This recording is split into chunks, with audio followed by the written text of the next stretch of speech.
the digits of positive integer having 3 digits are in AP। मान लीजिए 3 digit का number है, समथिंग 3 to 5, ऐसा होता है 3 डिजिट का नंबर। आप इसके कैरेक्टर को थोड़ा समझे। ये 300 प्लस 20 प्लस 5 है। कहने का मतलब जो 100 प्लेस पे डिजिट है मल्टीप्लाइड बाई 100, 10 प्लेस पे है मल्टीप्लाइड बाई 10, जो यूनिट प्लेस पे है मल्टीप्लाइड बाई 1, ऐसा होगा। तो कोई भी अगर 3 डिजिट का नंबर है उसको हम ऐसे एक्सप्रेस कर सकते हैं, बस इस चीज को समझिए। दूसरा 3 डिजिट्स आर, मान लीजिए, ठीक है, मान लीजिए ए बी और सी है, तो ए बी सी मिलके 3 डिजिट का नंबर बनाएगा। ये है A100 बी सी, जैसी है ना 325, वैसे A100 बी सी। इसका मतलब क्या हुआ कि 100A plus 10B plus C, इसका मीनिंग यही है। ये जो ABC लिखे है 3 डिजिट का नंबर, इसका मीनिंग यही है। आगे क्वेश्चन में ये बोला कि ये जो 3 डिजिट है ये AP में है, आर इन AP। तो आप चाहे तो एडजस्ट कर सकते हैं कि A को A बोले तो B जो है वो A प्लस डी होगा और C जो है ये A प्लस 2D होगा, क्योंकि AP में है तो ऐसा अरेंज कर सकते हैं, ठीक है। आगे देखा जाए क्या बोला, देयर सम इज 15। अच्छा, एक बात आपको ये याद होगा कि जब भी हम लोग सम का लेते थे, देयर सम लिखा है 15, तो इसका मतलब इसका जो सम है, इसका जो डिजिट्स का सम है वो 15 होगा। दैट इज इक्वल्स टू कितना, 3D, ऐसा कुछ ऐड कर दीजिए, सिंपल ए और डी प्लस 2D, ये मिला। तो a प्लस डी हम लोगों को कितना मिला, 5। अगर a प्लस डी 5 मिल गया तो सोचिए आपको b मिल गया। देखिए एक बार, a प्लस डी मतलब आपको b मिल गया। आगे और चले, the number obtained by reversing the digits is 594। number obtained by reversing digits meaning समझे क्या, थोड़ा यहां से देखिएगा। 325 का अगर आप रिवर्स करते हैं तो 523 होगा, ये हुआ रिवर्सिंग डिजिट्स। इसका मीनिंग 325 के डिजिट का अगर आप रिवर्स करते हैं वो 523 बनेगा। तो मेरे पास जो नंबर अज्यूम था ABC 3 डिजिट का, आफ्टर रिवर्सिंग डिजिट्स, जब हम लोग डिजिट्स को रिवर्स ऑर्डर में लेंगे वो CBA हो जाएगा, मतलब C into 100 plus B into 10 plus A, ऐसा हो जाएगा, ठीक है। तो क्या बोला गया, digit is 594 less than the original number. देखिए लास्ट लाइन क्या होता है, जब हम रिवर्स कर देंगे तो जो डिजिट है वो 594 यूनिट लेस हो जाएगा, ठीक है, वो 594 यूनिट लेस हो जाएगा किससे, ओरिजिनल से। क्या आप इस बात को समझे, फिर से एक बार पढ़ते हैं। अगर डिजिट को आप रिवर्स करके लिखते हैं तो वो 594 यूनिट लेस हो जाएगा अपने ओरिजिनल नंबर से, तो ओरिजिनल नंबर ABC था जैसा जो, उससे 594 लेस हो गया और वो किसके बराबर, रिवर्सिंग डिजिट्स वाले नंबर के बराबर। क्या सबको ये बात क्लियर है? Yes sir. ठीक है, चलिए ठीक। अब इसमें मेरा अरेंजमेंट क्या होगा वो देख लीजिए। 594 को हम इधर कर देते हैं, 594 that is equals to ABC minus CBA, ऐसा। अब आपके पास कुछ कंडीशंस है, आप उसके बेसिस पे यूज कर सकते हैं इसको। अगर आप चाहें तो ऐसे लिख के भी सॉल्व कर सकते हैं, उसके बाद अगर आप चाहें तो ABC के जगह ये वैल्यू पुट करके भी सॉल्व कर सकते हैं। ये क्यों दिया, ये जो लास्ट वाला कंडीशन है ये क्या करेगा सॉल्व होके, वो आपको D देगा, या तो A देगा नहीं तो D देगा, क्योंकि आपके पास A और D में एक रिलेशन है, एक वैल्यू मिला उसको पुट करेंगे दूसरा डिजिट हम लोग को मिल जाएगा। तो देखिए सॉल्व करते हैं। 594 that is equals to 100A plus 10B plus C minus 100C minus 10B minus A, ऐसा हो जाएगा, ठीक है।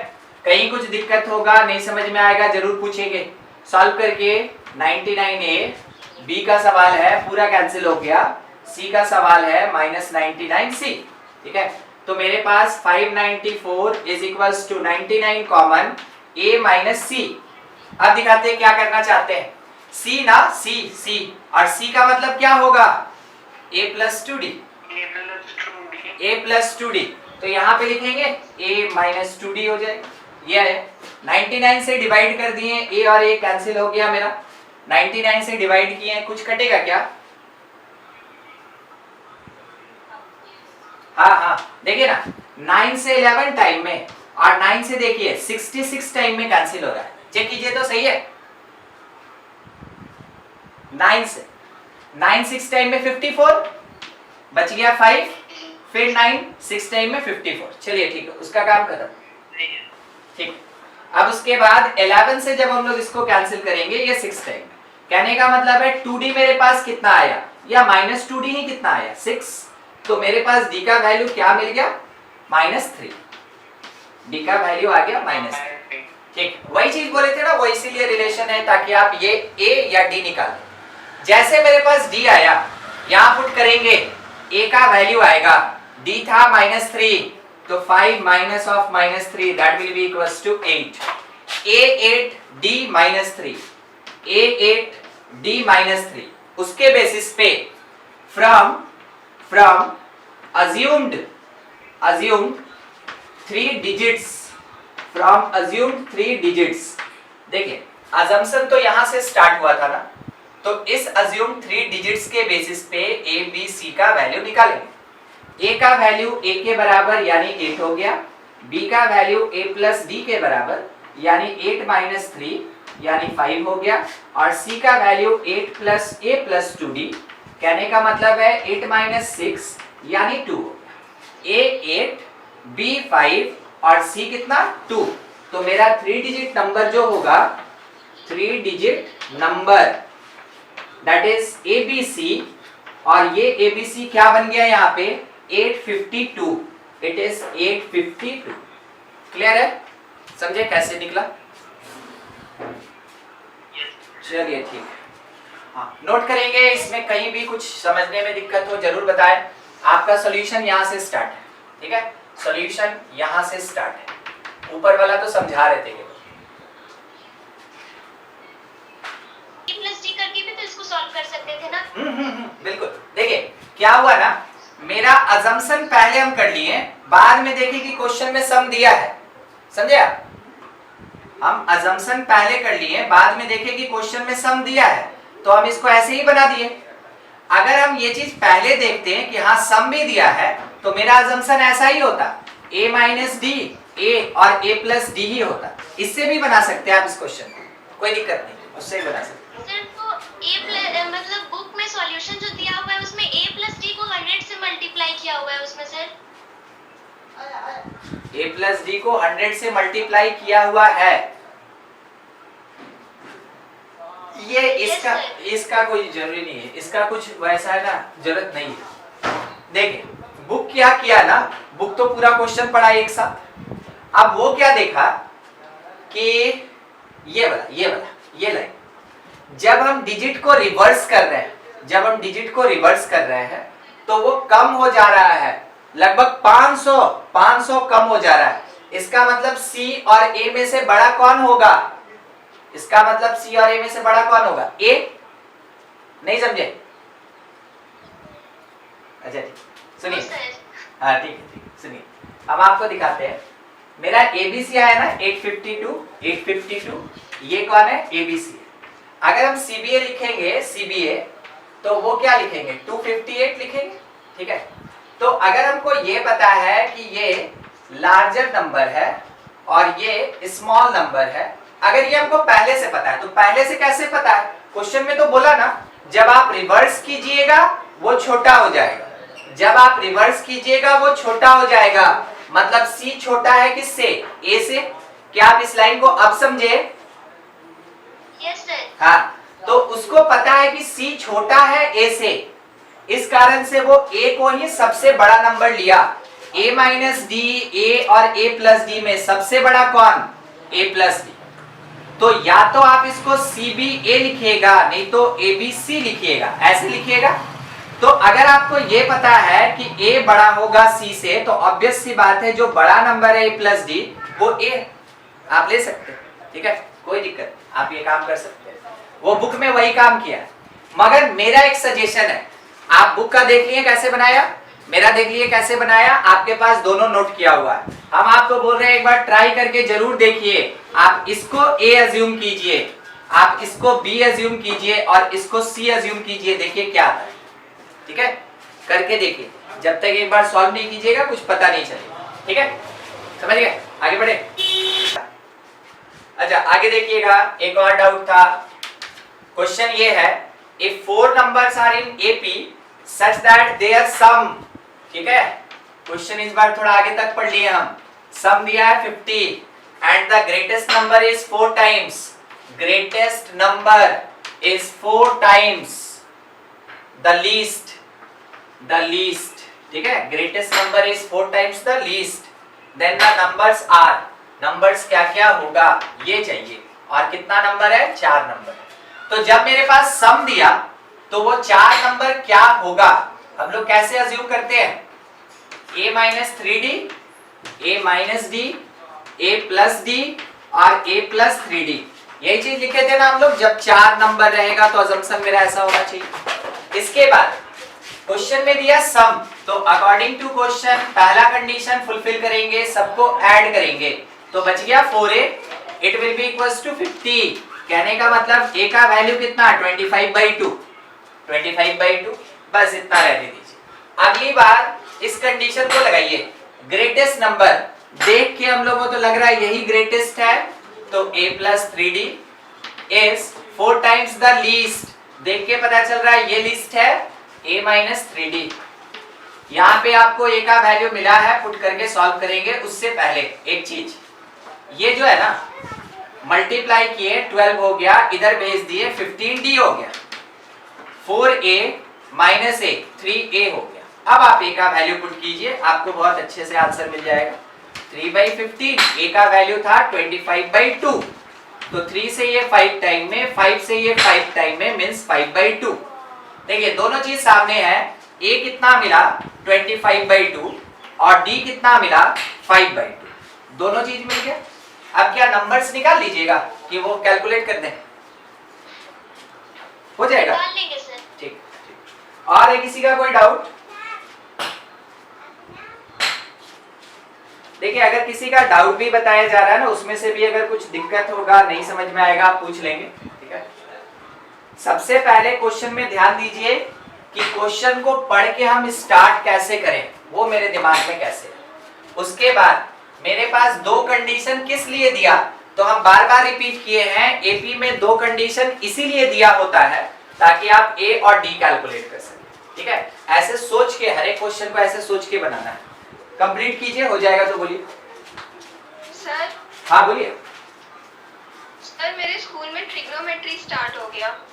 ट्रिग्नोमेट्री स्टार्ट हो गया, हाँ सर। ठीक है, तो जीपी खत्म कर लेते हैं। जीपी स्टार्ट हो गया है, जीपी खत्म करके और ट्रिग्नोमेट्री के कुछ चैप्टर्स को पहले पढ़ लेंगे, क्योंकि ट्रिग्नोमेट्री में मेजरमेंट ऑफ एंगल है, उसके बाद ट्रिग्नोमेट्रिकल रेशियोज है, आइडेंटिटीज, उसके बाद ग्राफ है, फिर कंपाउंड एंगल है, ट्रांसफॉर्मेशन है, मल्टीपल सब मल्टीपल है, मल्टीपल सब मल्टीपल, ट्रिग्नोमेट्रिकल इक्वेशन है, साइन कोसाइन रूल है। टोटल 8 चैप्टर पूरे ट्रिग्नोमेट्रिक, तो उसमें से कुछ पढ़ लेंगे क्योंकि कुछ तक ही आपका आएगा, अगर आना होगा टेस्ट वगैरह में। तो पूरा सेक्शन कंप्लीट करने में तो काफी टाइम लगता है, तो थोड़ा थोड़ा पढ़ लेंगे। सीक्वेंस सीरीज में एपी खत्म कर लिए है ना, एपी पढ़ ही लिए हैं, जीपी पढ़ लेंगे, ठीक है। और इसके बाद इसके लिए थोड़ा सा रुक जाएंगे, क्योंकि एक्चुअल में आपका ये बेसिक होता है। बेसिक कहने का मतलब है स्कूल तक में ये, और इसके बाद एक छोटा सा बात होता है सम स्पेशल प्रोग्रेशन या सीरीज, मगर एडिशनल हम आपको पढ़ाएंगे एचपी, जो स्कूल सिलेबस में नहीं है, कंपटीशन में है। उसके साथ आपको एजीपी पढ़ाएंगे, अर्थमेटिक ज्योमेट्रिक प्रोग्रेशन। ये सारा चीज हम लोग का थोड़ा एडिशनल होगा, तो इसको कुछ दिन के बाद कर लिया जाएगा, जीपी के बाद, ठीक है। और जीपी के जस्ट बाद ट्रिग्नोमेट्री का कुछ सेक्शन पढ़ लेंगे ताकि आपको हेल्प मिल जाए। जिसके भी स्कूल में कुछ भी होगा जरूर बताएंगे, ठीक है, कि क्या हो रहा है, कैसा चल रहा है।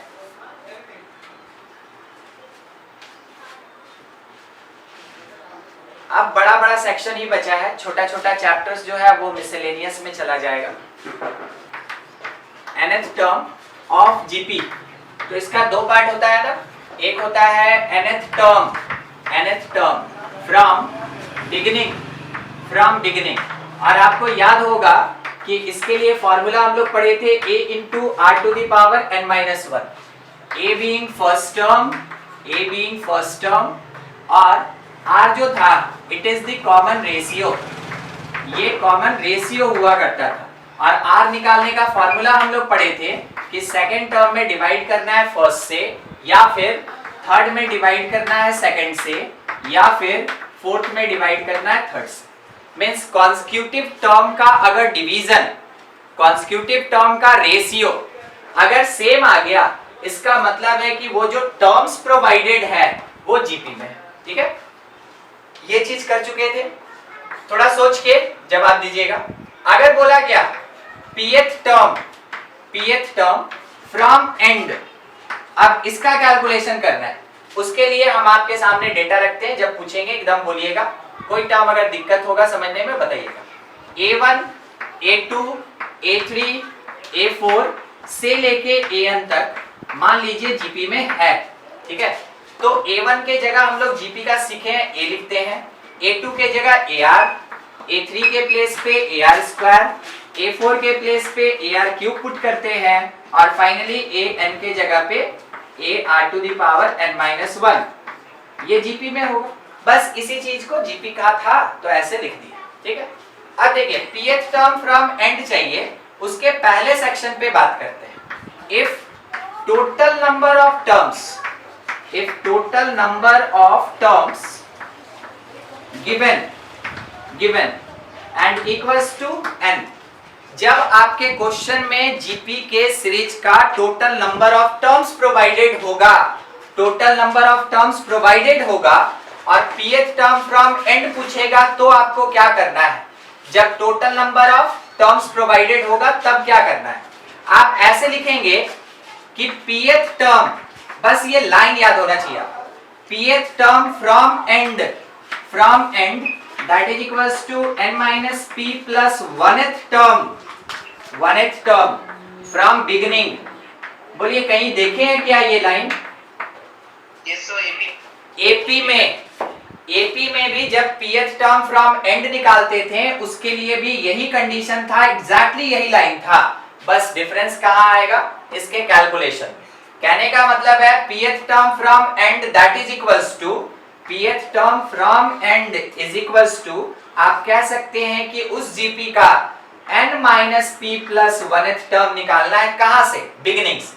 अब मेरे पास nth टर्म का फॉर्मूला ये है जीपी का, अगर हम n के प्लेस पे n-p plus 1 पुट करें तो आप उस फॉर्मूला को और इसको देख के समझ सकते हैं a into R to the power n-p लिखा जाएगा। क्या सही है, कंफर्म कीजिए। ठीक है, n-p plus 1 -1 करेंगे, n-p बचेगा। तो ये हो गया मेरा pth term from and for GP when total number of terms provided, ठीक है। Second, if number of terms not provided, नहीं दिया है, नॉट प्रोवाइडेड, मगर कुछ दिया है, बट लास्ट टर्म गिवन, वो दिया है। इस बार क्या दिया है हम लोग को, इस बार हम लोग को लास्ट टर्म दिया है, और इससे पहले हम लोग को क्या दिया हुआ था, टोटल नंबर ऑफ टर्म्स दिया हुआ था। ध्यान डालने वाला जगह यही है, ठीक है। तो अगर लास्ट टर्म दिया है मींस an दिया है, तो हम क्या करेंगे ना कि एंड से कैलकुलेट करना है तो अपोजिट ऑर्डर में चलेंगे। जब अपोजिट ऑर्डर में चलेंगे, पहला टर्म a1 मिलेगा कि an मिलेगा, an। इसका मतलब है कि जो nth टर्म वाला कॉन्सेप्ट था उसमें a के जगह पे हम लोग पुट करेंगे an। कहने का मतलब है हम पीछे से, एंड से pth टर्म निकाल रहे हैं, तो फर्स्ट टर्म के जगह last term, multiplied by R के प्लेस पे sir R N minus P. एक मिनट सोचते हैं, चलिए ठीक है, एक आंसर हमको मिला, बाकी लोग बोले नहीं, इसका मतलब है कि थोड़ा सा डाउटफुल होगा, इस कारण से आंसर नहीं दे पाया, कोई दिक्कत नहीं। सुनिए 2 4 6 ना 8 2 4 8 16 इधर से चले, आर का वैल्यू बोलिए।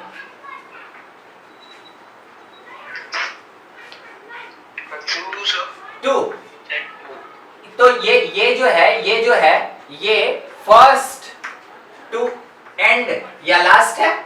अगर हम इधर से चले मतलब एंड से या लास्ट से फर्स्ट की तरफ चले, अब आर का वैल्यू बोलिए।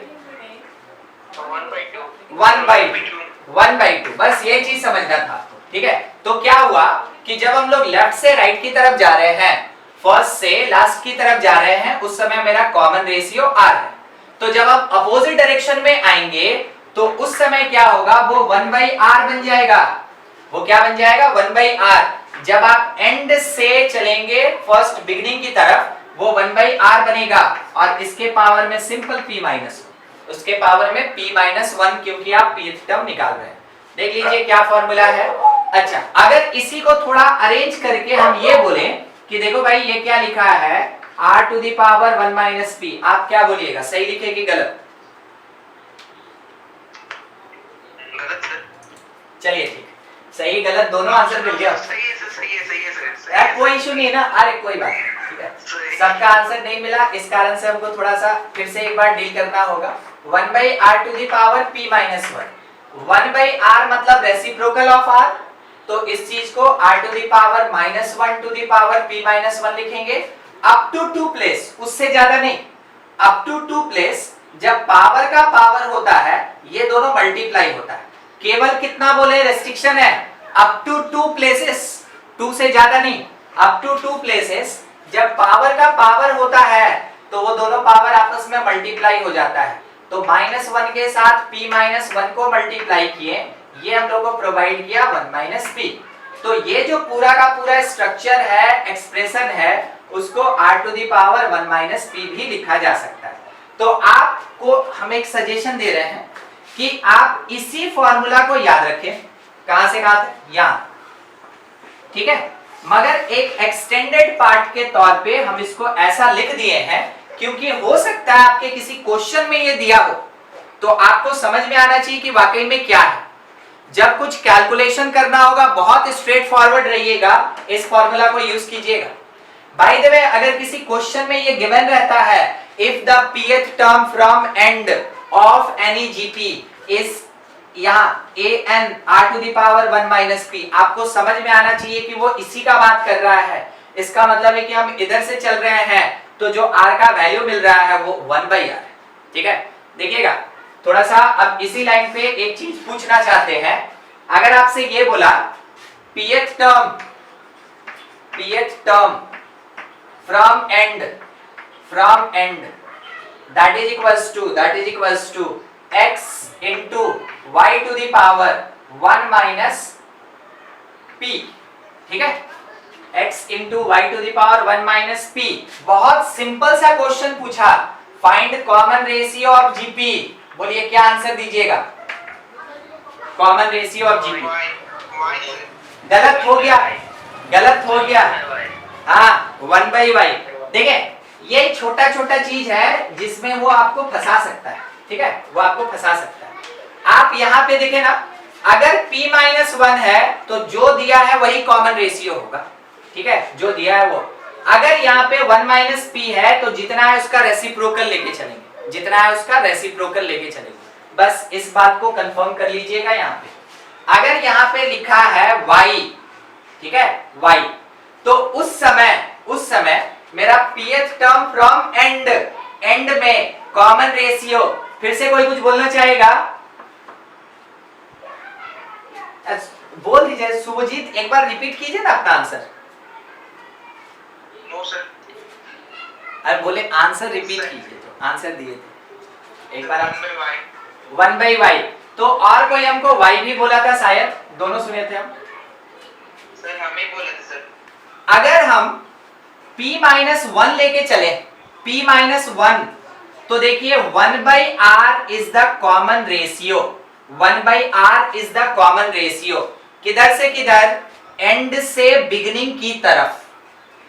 अगर हम लोग 1 माइनस पी लेके चलें तो r काम कर रहा है यहाँ पे कॉमन रेशियो की तरफ, और आपको यहां दिखाना चाहेंगे जब आप लेफ्ट से राइट की तरफ जा रहे हैं, जब आप लेफ्ट से राइट की तरफ जा रहे हैं, वैसे केस में r is the common ratio of GP. इस जीपी को देख के अगर कोई आपसे पूछे कि देखो कॉमन रेशियो ऑफ जीपी क्या होगा, तो आपका आंसर r होगा कि 1/r होगा?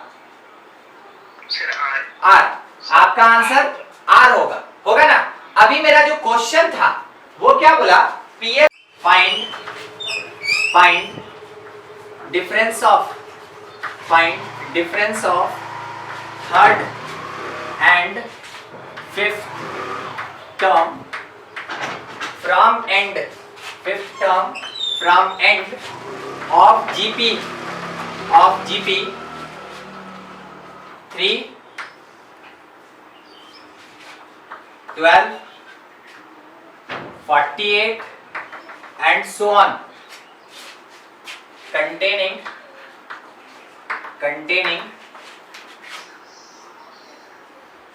16 terms, ठीक है, ऐसा है। आप इस क्वेश्चन में जो समझे आप उसके अकॉर्डिंग इसको सॉल्व कर दीजिए बस।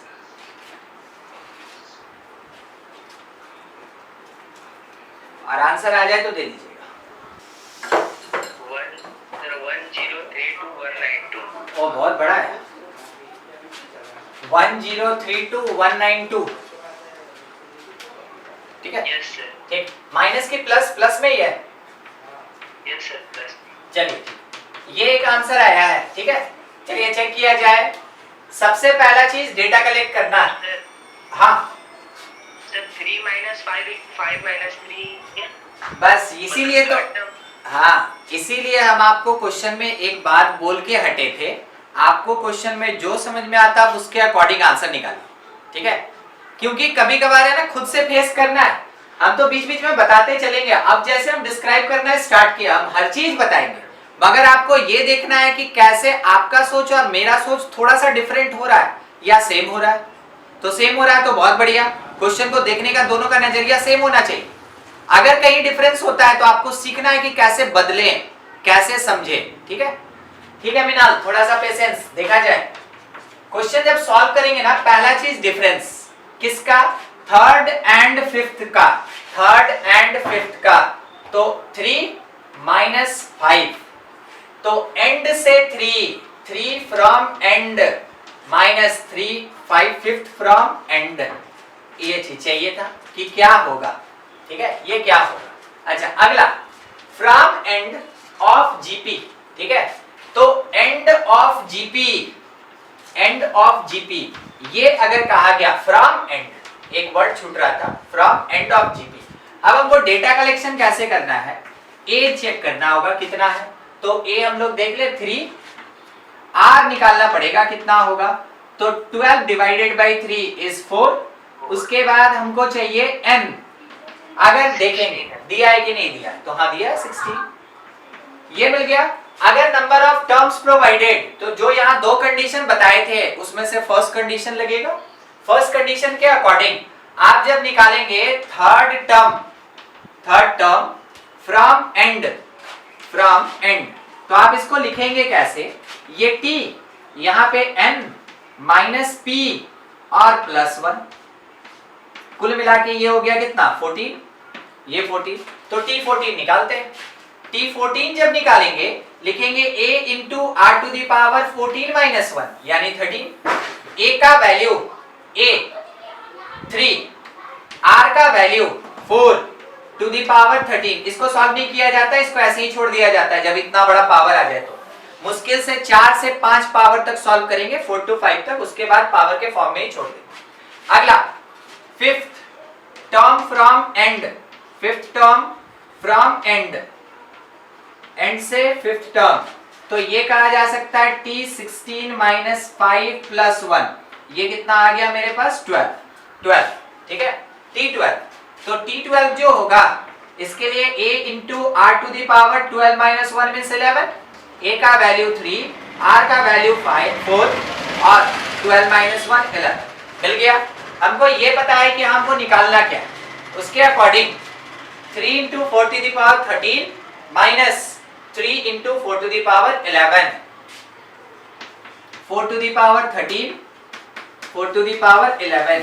इसी पार्ट में आप 3 into 4 to the power 11 common ले ले, अंदर क्या बचेगा 4 का पावर 2 माइनस 1, 4 का पावर 2 माइनस 1 मीन्स 15, तो 45 इंटू 4 टू द पावर 11। ऐसे करके आप आंसर छोड़ दीजिए, चेक कर लीजिए, अगर आपका आंसर यही था, इतना ही था तो ठीक है, अदरवाइज मिस्टेक, हम आपको बताएं मिस्टेक होगा, मिस्टेक है सर। हाँ इसलिए मिस्टेक होगा ना क्योंकि ये जो 4 है, ठीक ना। अब एक छोटा सा नंबर सिस्टम का बात समझा देते हैं कि कैसे यूनिट प्लेस, हम आपके आंसर को इतना बड़ा था मगर फिर भी बोले कि मिस्टेक है, मे बी कंफर्म नहीं, ये चीज चेक करते हैं, यूनिट प्लेस, यूनिट प्लेस देखिए कैसे करते हैं। 4 1 जा 4, 4 2 जा 16, 4 का पावर 2, 4 का पावर 2, 16 का 6, यूनिट प्लेस बात कर रहे हैं। 4 का पावर 3 कितना होता है 64, ठीक है, और उसका पावर 4 कितना होता है 256। तो देखिए क्या देखने को मिला, हम आपको समझा रहे क्या देखने को मिला, चाहे 4 का कोई भी पावर करे, देखिए किसी को पता नहीं चला होगा सर लिखे क्या,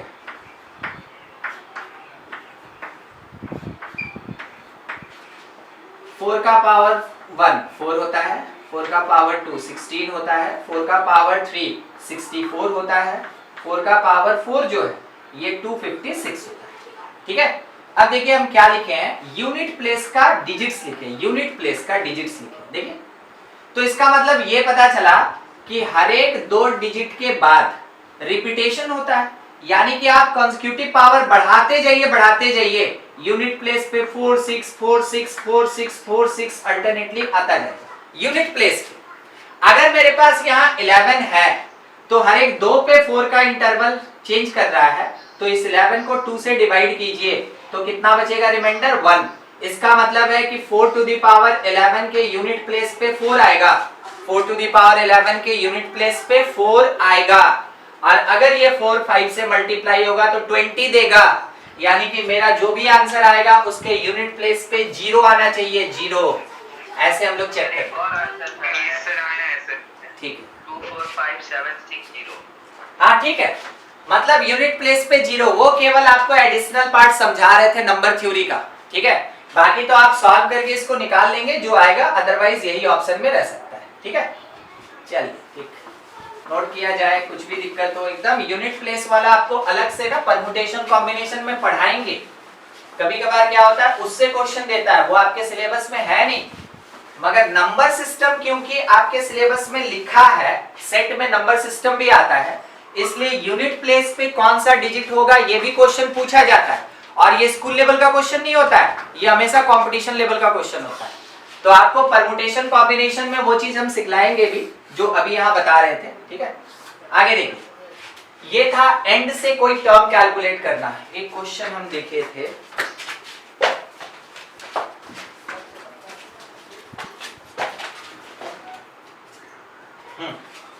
देखिए क्वेश्चन है find ratio of 11th term and 14th term from end of GP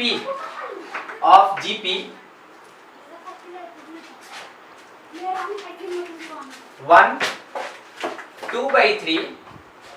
2/3 का स्क्वायर 2/3 का क्यूब एंड सो ऑन, ठीक ना, वो चल रहा है अप टू n टर्म्स, ऐसा रेशियो चाहिए, ठीक है। क्वेश्चन पढ़ लीजिए क्या बोला, अभी डिफरेंस निकाले थे, अभी क्या मांगा, रेशियो मांगा है, किस चीज का रेशियो मांगा है, तो रेशियो मांगा है 11th टर्म का और 14th टर्म का, कहां से, एंड से। किसका? जीपी का। जीपी कौन है? ये टर्म। उसमें टोटल नंबर ऑफ टर्म कितना है? n terms. ऐसे क्वेश्चन को पढ़ा जाता है। आपके पास डेटा कलेक्शन का टाइम आ गया। सबसे पहला चीज a कितना? 1, r कितना? तो second term divided by first term 2/3। Number of terms कितना? n। ठीक है, n। क्वेश्चन का डिमांड क्या है? क्वेश्चन का डिमांड है t11th from and by t14th from end. ये है क्वेश्चन का डिमांड कि ये क्या होगा। हर चीज नोटेशनल फॉर्म में लिख लिए। अब हमको पता है कि हमको करना क्या है। हमको ये पता है कि 11th टर्म एंड से निकालना है, 14th निकालना है एंड से, और उसका रेशियो। सर यहाँ टोटल नंबर ऑफ टर्म तो n दिया, तो कैसे सॉल्व करें? अरे भाई n दिया तो n लेके सॉल्व करेंगे, और क्या। यानी कि क्वेश्चन सेट करने वाला कुछ तो सोच के दिया होगा कि n का कोई यूज नहीं होगा, वैसे ही काम करना है।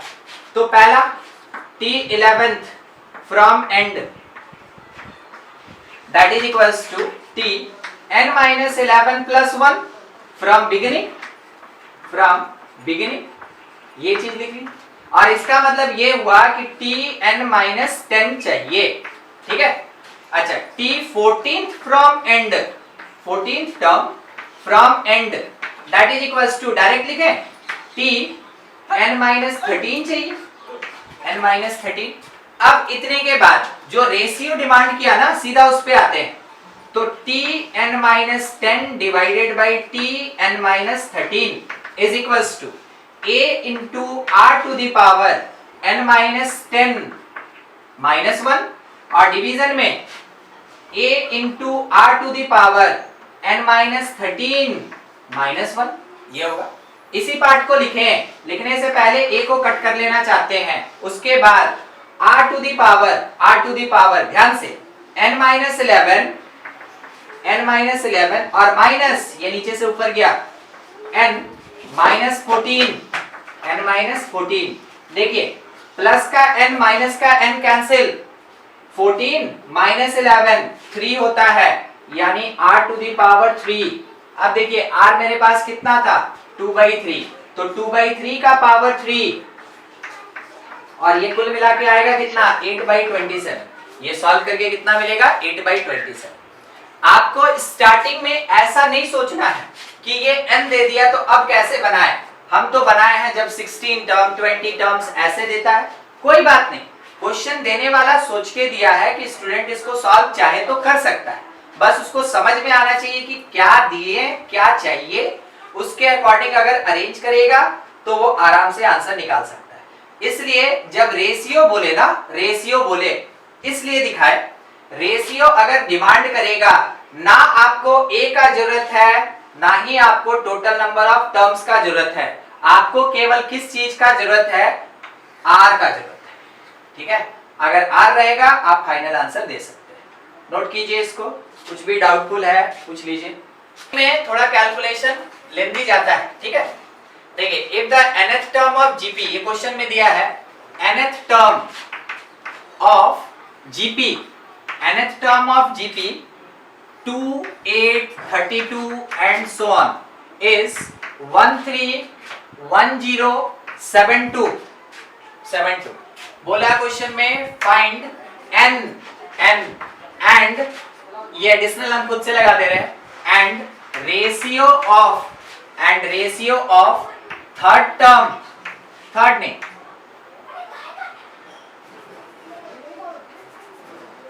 Fifth term from beginning and fifth term from and,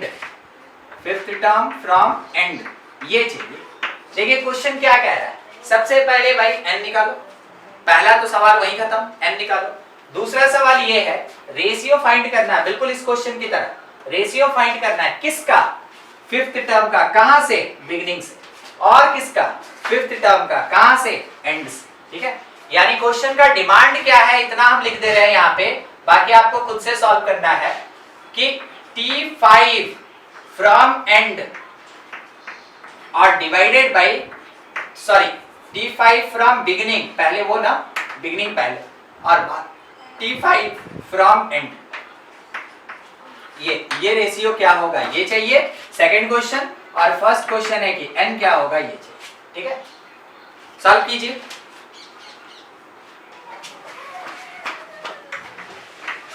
सबसे पहला काम इसका प्राइम फैक्टराइजेशन, तब कहीं जाके क्वेश्चन बनेगा। 2 से 6 टाइम में 2 से 5, n का वैल्यू 9 आ रहा है। अच्छा ठीक है 9। बाकी लोग जिससे अगर नहीं बन पाया ध्यान देंगे, और जिनका हो गया आप प्रोसीड कीजिए। ठीक है, देखिए 2 से डिवाइड करेंगे 6, फिर 5, फिर 5, उसके बाद 3, फिर 6, फिर 2 से डिवाइड कीजिए 3, 2, यहाँ पे 7, फिर 6 और फिर 8, फिर 2 से 1, 6, यहाँ पे 3, इस प्लेस पे 8, 4, फिर 2 से 8, 1, 9, 2, फिर 2 से देखिए 4, 0, 9, 6, फिर 2 से देखिए 2, 0, 4, 4 और यहाँ पे कितना बच रहा है 8, फिर 2 से देखिए 1, 0, 2, 4, ये होता है 2 का पावर 10, 1, 2, 3, 4, 5, 6, 7 और 10, 17, 1, 3, 1, 0, 7, 2, that is 2 to the power 17। इसको याद रखिएगा, ये 2 का पावर 10 होता है। क्या बोले? एग्जैक्टली सेम है ये, मतलब ठीक है। देखिए ऐसे निकला। अब ये कौन सा टर्म है, तो बोला ये nth टर्म है, ये nth टर्म, तो nth term of GP a into R to the power n-1 होता है, और ये 2 का पावर 17। a का वैल्यू देखिए अपने जीपी में 2 है, r का वैल्यू आप यहां से चेक करें 4 आएगा, to the power n-1 that is equals to 2 into 2 to the power 16। 17 को ऐसे लिखे, क्यों? ताकि ये कट जाए। अब अगर 2 का पावर 16 है, हमको 4 चाहिए, तो 4 का पावर क्या 8 नहीं लिख सकते हैं? 2 निकाल के दे दिए। कैसे? ऐसे 2 और इसके पावर में 8, देखिए ऐसा, तो 4 का पावर 8, n-1 8 आ गया, तो इसका मतलब है n का वैल्यू अपने पास 9 आ गया। ये काम खत्म, n का वैल्यू 9। चलिए एक काम खत्म। दूसरा, fifth from beginning, fifth from and, तो आप फिफ्थ फ्रॉम बिगिनिंग को तो T5 लिखेंगे, एंड को क्या लिखेंगे 9 - 5 + 1, यानी T5 by 10 - 5 T5 ही होगा। बिगिनिंग से और एंड से जो फिफ्थ टर्म है वो सेम ही होगा। सिंपल कैंसिलेशन 1:1 का अपने पास रेशियो मिला, 1 आएगा, 1:1 कह सकते हैं। ये 1 और ये अपने पास 9 आएगा। ठीक है,